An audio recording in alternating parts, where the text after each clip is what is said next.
Le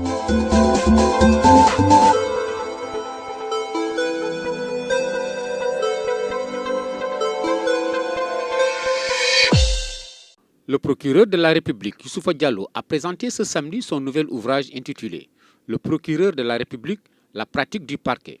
Dans ce manuel, le praticien du droit explique jusqu'où peuvent aller les prérogatives du procureur. Le livre « Le procureur de la République, la pratique du parquet » est le fruit d'un constat que j'ai fait très tôt en début de carrière. La nécessité de consacrer des travaux spécifiques sur le ministère public ou les magistrats du parquet dont on parle souvent, tant dans l'opinion, le garde des Sceaux le soulignait tout à l'heure dès l'entame de ses propos, sans qu'on ne sache exactement ce qu'ils font, ou tout au moins, dont on ne perçoit qu'une infime partie de leurs tâches. Mais aussi faire une introspection, diagnostiquer le rôle du parquet et essayer de lui déblayer une voie meilleure, indispensable à une bonne marche de la justice dans un état de droit. Dans une démarche du praticien, j'ai entendu aborder des questions dépouillées de toute théorie académique et partir du fonctionnement quotidien des parquets en partant de mon vécu. L'ouvrage est composé de 10 parties.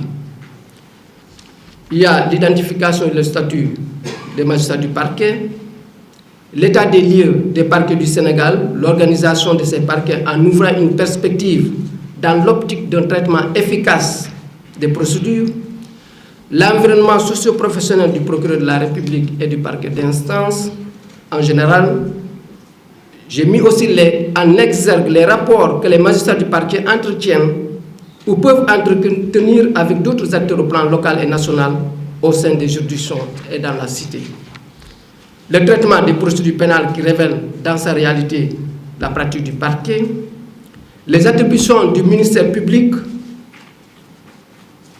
prévues et organisées par des textes spéciaux dont la compréhension présente un intérêt pratique, l'exécution des peines et leur aménagement dans le cadre des attributions du ministère public, le casier judiciaire dans son contenu et fonctionnement, les missions attribuées souvent méconnues au procureur de la République ou au ministère public en matière civile et commerciale, les attributions du parquet en matière d'instruments de paiement. Enfin, certaines missions du procureur de la République en matière de contrôle de l'état civil, la reconstruction des actes d'état civil, leur authentification, mais aussi l'exécution des décisions civiles, la régularisation des actes et le contrôle des officiers ministériels. Je veux nommer les notaires, huissiers de justice et commissaires-priseurs. Venu présider la rencontre, le ministre de la Justice a indiqué que c'est un ouvrage dont il faut saluer l'apparition parce que c'est écrit par un magistrat qui est un homme du sérail, un parquetier qui connaît bien le sujet qui porte sur le procureur de la République. Le sujet du livre, le procureur de la République, la pratique du parquet. Je pense que le sujet porte sur une institution, le parquet, un organe, le procureur, une personne qui constitue, à mon avis, ce que j'appellerais la porte d'entrée dans la justice. Ou une porte d'entrée dans la justice, en tout cas. Quand on entre dans la justice, souvent une des portes, c'est par le procureur. C'est pour ça que, maître, j'en conviens avec vous, il faudrait que la porte d'entrée de la justice soit bien perçue par le citoyen. C'est le thème du procureur et l'ouvrage nous y invite, qui nous permet d'entrer dans la justice pénale, mais au-delà, dans toute la justice. Et d'ailleurs, il y a un aspect très important dans mon ouvrage. Vous montrez très remarquablement dans l'ouvrage que les pouvoirs ou l'office du procureur ne se limite pas au pénal et qu'il y a bien d'autres attributions du parquet dans des domaines qui ne sont pas du registre du domaine pénal. Mais je pense que quand on parle de procureur, c'est surtout la justice pénale qui est concernée, au principal. Mais ce qu'il faut dire, c'est que la justice pénale, c'est la justice la plus connue. La plupart des citoyens, d'ailleurs, croient que la justice, c'est la justice pénale. Quand vous dites je suis avocat, on vous dit j'ai un cousin.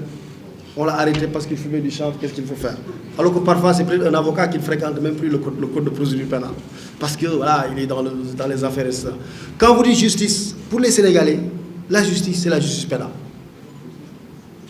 Et d'ailleurs, les critiques qui sont articulées à la justice, les critiques qui sont formulées à l'endroit de la justice, portent principalement sur la justice pénale. C'est la justice qui est critiquée. C'est le procureur à trop de pouvoir. Il y a de longues détentions. Oui, les condamnations sont trop sévères. Voilà, les critiques portent sur la justice pénale. C'est pour ça aussi que je pense qu'il nous faut faire extrêmement attention à la justice pénale. C'est pour ça que je considère que votre travail de réflexion est salutaire. Parce que c'est ce que vous faites qui est difficile. C'est-à-dire poser les problèmes, les identifier, les analyser, poser les avantages, les inconvénients, exposer les solutions qui sont prévues par les textes, montrer les limites de ces solutions, faire des propositions. C'est ça qui est difficile. Très difficile. Parce que souvent, les gens, ils ne font pas ça. Les gens, ils sont pour ou contre. Ils sont d'accord ou pas d'accord. Ils trouvent que c'est bon ou c'est mauvais. Les gens sont dans une perspective manichéenne. Alors que les choses ne s'analysent pas dans une perspective manichéenne. Les choses sont plus complexes, pour ainsi dire. Et il faut le sens de la nuance, le sens de la relativisation, le sens de la critique pour analyser les choses. Et je trouve que ça, c'est présent, et c'est bien présent dans l'ouvrage. Le garde des Sceaux de rappeler qu'on a l'impression que le procureur a beaucoup de pouvoir, qu'il envoie trop de citoyens en prison. C'est une perception qui ne correspond toujours pas à la réalité. Le parquet et les magistrats, en général, devront faire face aux pressions politiques, religieuses, coutumières et sociales. L'indépendance, en réalité, est le serpent de mer de la justice. Des poursuites impartiales, efficaces, doivent être la quête permanente du ministère public.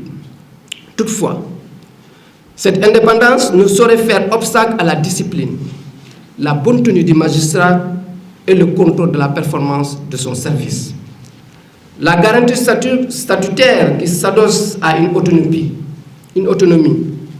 une indépendance, doit être le credo du parcours d'aujourd'hui et celui de demain. Face à la délinquance plus astucieuse, transfrontalière et plus dévastatrice pour nos sociétés. Les délinquants n'attendent pas les procureurs pour s'organiser ensemble.